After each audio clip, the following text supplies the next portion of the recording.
c'est bien, il faut sortir un petit peu. On vous emmène ici en balade dans ce kibbutz En Harod.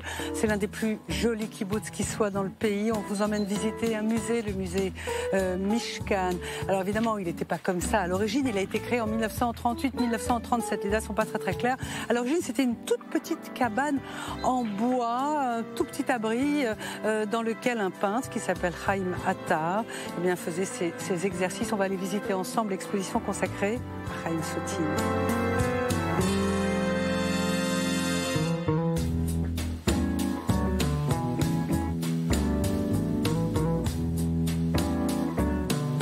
Alors on va vous emmener visiter l'exposition Soutine, bien évidemment, mais même sans Soutine, il faut absolument venir ici dans ce kibbutz, dans ce musée, parce qu'il est extraordinaire, il est délicieux. C'est ici qu'il y a les peintres du 19e et du 20e siècle dans la collection permanente des artistes juifs d'Europe de l'Est, pour la plupart, qui ont façonné l'identité artistique juive. Il y a voilà des Hirschenberg, Markovitch, Kaufmann, ceux qui ont décrit la vie juive en Europe. On trouve ici des impressionnistes, on trouve des expressionnistes, on trouve des cubistes. Il y a les artistes de Paris, de l'école de Paris bien évidemment, Pasquin, Manet-Katz, Kissling, bref, c'est un endroit absolument merveilleux, un très joli endroit où passer une bonne partie de sa journée.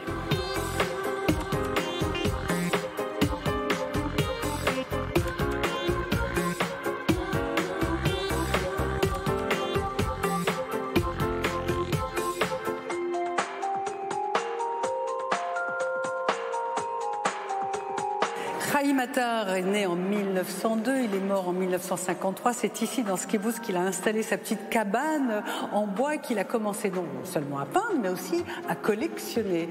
Et selon les informations du kibbutz, afin de préserver la mémoire juive, il a rassemblé un certain nombre d'œuvres et il les a obtenues, ces œuvres, en appelant ses amis restés en Europe. Et c'est ainsi qu'il a pu amasser une collection d'œuvres judaïques. Et c'est intéressant de se dire qu'un kibbutz qui normalement est éloigné des valeurs religieuses, et ben voilà un kibbutz qui a la constitution d'une collection extraordinaire des plus belles œuvres du 19e et du 20e siècle.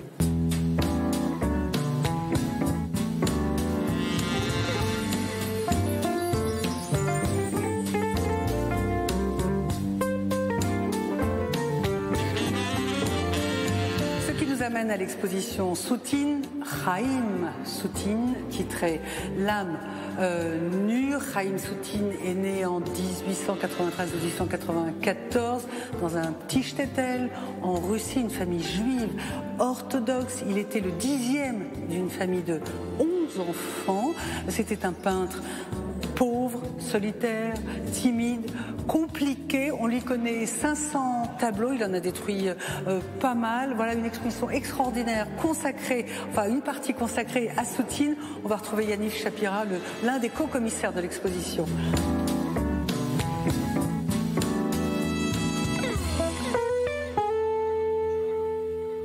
Voilà, mais tout ça, on va en parler avec Yaniv Shapira, qui est le directeur de ce musée magnifique. Bonjour, merci, qui est également l'un des co-curateurs de cette exposition. Bonjour Yaniv Shapira. Avoir du Soutine ici, certains de ces tableaux valent des millions de dollars, c'était compliqué? Bien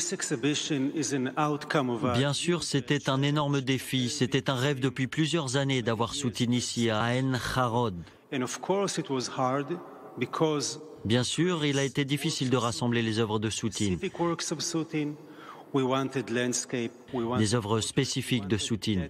Nous voulions des paysages, des portraits, des animaux morts, et puis il y avait aussi le prix, les collectionneurs, les musées. Nous sommes partis de là.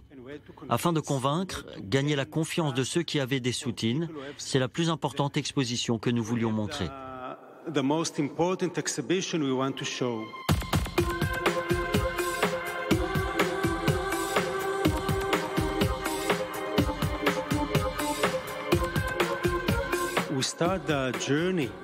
Nous avons commencé notre voyage il y a 2 ans à Moscou, au musée Pouchkine. La conservatrice en chef du musée nous a dit oui, je veux faire partie de l'équipe.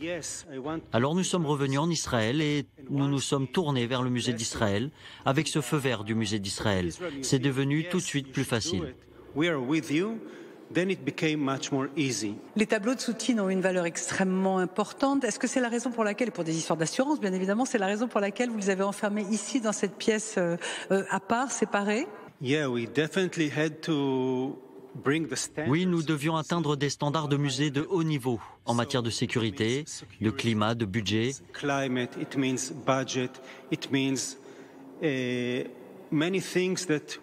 Beaucoup de choses que nous n'avons pas l'habitude de faire, mais avec Soutine, nous n'avons pas hésité.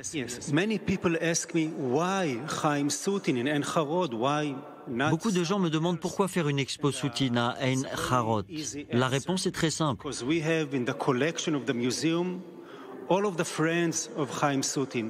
Nous avons une collection qui rassemble tous les amis de Chaim Soutine, Jacques Lifshitz, Modigliani, Kekoine, Kremeigne, Anna Orloff, Chagall. Nous avons pensé à ramener Soutine à la maison avec les artistes juifs dans un musée construit en Israël il y a 80 ans.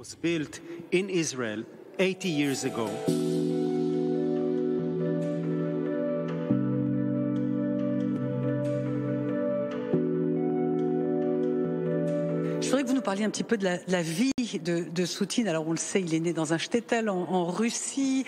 Ensuite, il est venu en France. Il s'est installé à Paris, non pas à Montparnasse, non pas à Montmartre plutôt, mais à Montparnasse. Qui avait-il comme ami? Qui étaient les gens qu'il fréquentait, les artistes? Soutine est arrivé à Paris sans le sou. Il était très pauvre.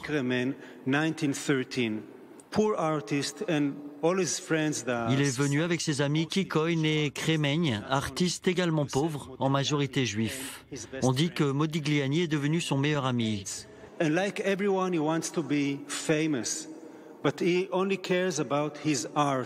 Comme tout le monde, il peint, il veut être connu, mais il ne pense qu'à son art et pour cela, il est prêt à tout.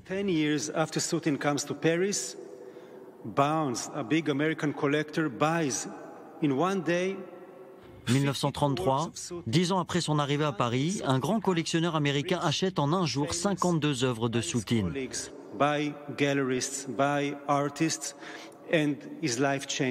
Soudain, Soutine devient riche et célèbre auprès de ses pairs, des galeristes, des artistes et sa vie change. Il faut comprendre que Soutine est passé de la pauvreté à la richesse, qu'en tant que juif, il a dû se cacher des nazis et vivre à Paris. Mais son art a toujours été de la meilleure qualité. D'où elles viennent ces natures mortes? On le sait, Soutine était le fils d'une famille juive orthodoxe, d'un petit shtetl en Russie, une famille pratiquante. Est-ce que c'est pour ça que, pour éviter l'idolâtrie, est-ce que c'est pour ça qu'il a peint des natures mortes, des animaux morts? Est-ce qu'il y a ce côté religieux dans sa peinture?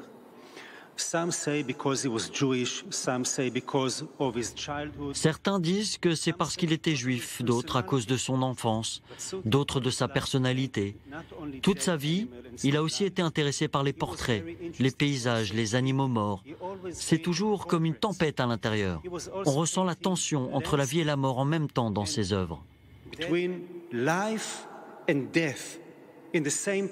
mais enfin, il y a cette légende. Enfin, moi, je pense que c'est vrai. Enfin, voilà, il a peint dans son shtetl un rabbin, et puis le fils de ce rabbin était bouché. Il lui a cassé la figure. C'est comme ça d'ailleurs que les parents ont eu une indemnisation. Ça a permis à Soutine de quitter le shtetl. Vous êtes d'accord avec cette histoire-là? Comment vous l'expliquez?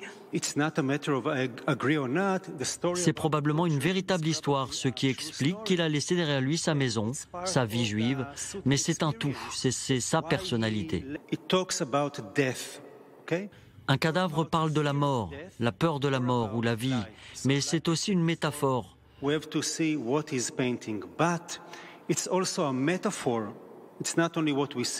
Ce n'est pas seulement ce qu'on voit, mais c'est aussi ce que l'on ressent, ce que Soutine ressentait à l'intérieur de lui.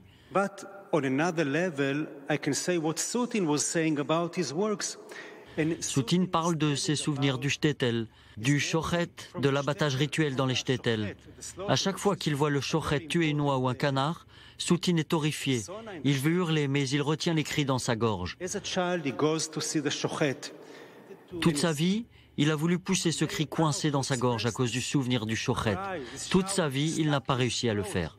Because of the memory of the shochet, and all his life he didn't manage to do it.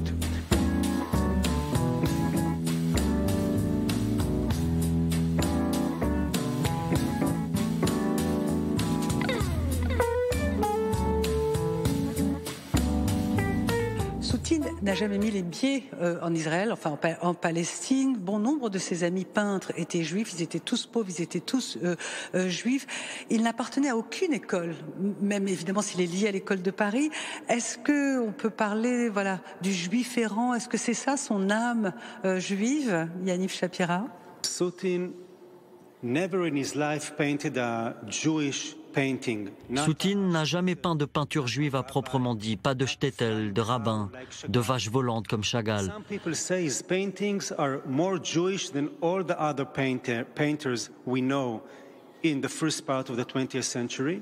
Mais certains disent que sa peinture est plus juive que celle de tous les autres peintres de la première moitié du XXe siècle. Always very connected to his Jewish identity. His name Chaim was also always there. D'un autre côté, il n'a jamais changé son nom, Chaim, contrairement à d'autres qui l'ont changé pour leur carrière ou d'autres motifs.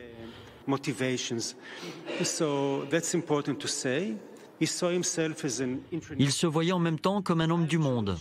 Je suis juif, mais en même temps je suis aussi peintre. Mes frères sont autant Modigliani que Picasso. C'était la famille qu'il s'était construit, plus que le fait d'être juif, d'aller en Israël ou en Palestine. Or more than thinking about going to Israel or to Palestine.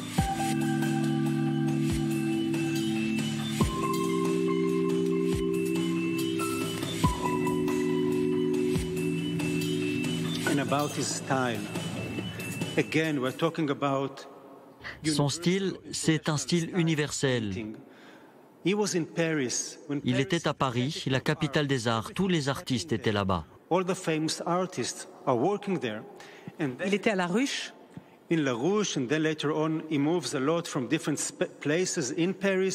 Pourtant, on peut dire que son style ne ressemble pas à ceux des autres. Il n'appartient à aucun groupe, aucune école.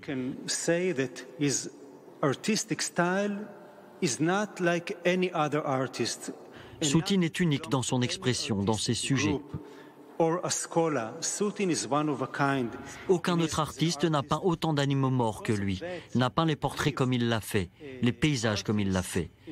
C'est pour cela, je pense, que les artistes de son temps et même après l'admiraient lui, ses œuvres et sa personnalité. Et c'est très très réussi, bravo, merci beaucoup. Merci beaucoup, merci.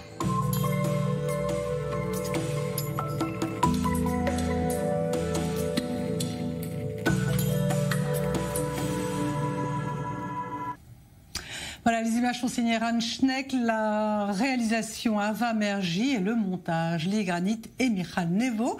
L'exposition Chaim Soutine est à voir jusqu'au 21 mars, donc au Mishkan Museum, c'est au nord d'Israël.